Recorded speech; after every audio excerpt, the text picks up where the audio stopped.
think the beauty of the project, it comes from respect and trust. And I think David, he understood my visual language and the philosophies that kind of underpin it. The audience has always been key in how I present work. So the way the light works with the surface of my paintings, as you move in front of it, you activate it. So there's no dominant way of seeing. It's about multiple perspectives and understanding the beauty and difference.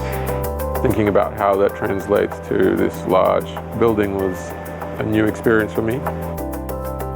With public space, you have to create something that is open. Not trying to impose your will on the land, but create an open space for interaction and make people aware of their relationship to the sun and the earth, and it's kind of situating us in the universe.